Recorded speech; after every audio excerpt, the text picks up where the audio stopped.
Hello everyone, welcome to this project on COVID analysis. So in this session, we will be looking for importing the libraries and data. In this video, we are going to perform data visualization on a data set that we have downloaded from the Ministry of Health and Family Welfare. And so basically in this data set, as you can see over here, the data set displays us few columns like state name, the active cases in that particular state, the positive case, the number of queued cases, the number of deaths, and so on. So this is a data set that changes every day.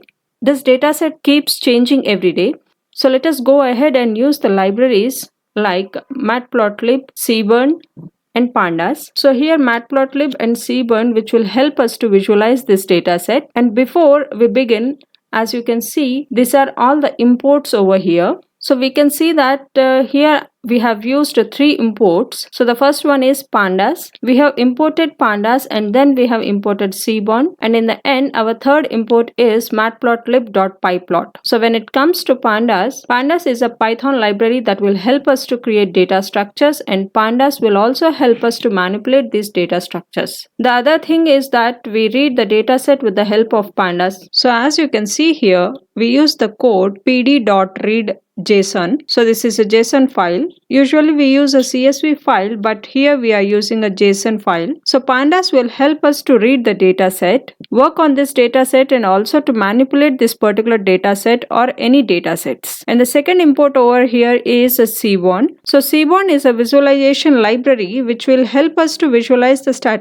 graphs. Then our third import over here is matplotlib.pyplot, and imported this library as a plt dot. And what this import does is it is a plotting library and it will help us to create the plots. And as you can see over here, we have read the data set using pandas again. So we have read this JSON file, and this is the link to the data set. By using this, we have read the data set, and as I told you earlier, this data set is of 12th Jan 2021. So earlier this data gets updated, and this is how the data set looks like with all the column names.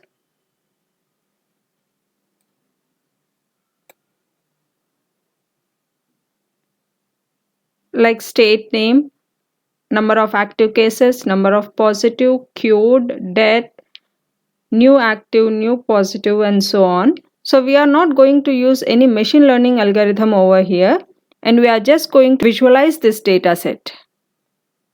And so there are no independent and dependent columns over here, and we don't have any target column. So now let's go ahead and understand this data. So as you can see over here, we have started with the data understanding part, and the first function in that is the df.shape. So what does this df.shape shows us? So it displays us the total number of rows and total number of columns in that particular data set. As you can see over here, there are 37 rows and 13 columns. So this df.shape shows us the total number of rows and columns present in our data set. And then over here we have another function which is called as a df.isNull. So it will display us if there are any null values present in our data set or not.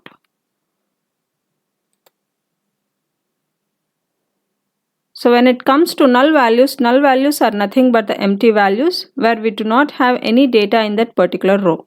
So as of now, there are no empty or null values present in our data set. As you can see over here, we have displayed the column names and the number of null values, which is equal to 0. So 0 indicates that there are no null values in the data set as of now. And the next function we have used here is the df.info. So this df.info shows us two things. One is the presence of null values, and in order to detect any null value, what you do is that you match the total number of entries over here with these values. So if we have similar values over here, as you can see, we have 37 here, and in the next column also 37. So all the column values are having 37. That means there are no null values present in this particular column names. So whenever we have a matching value, it means that there are no null values in the particular data set. So df.info will display the type of data present in that particular column.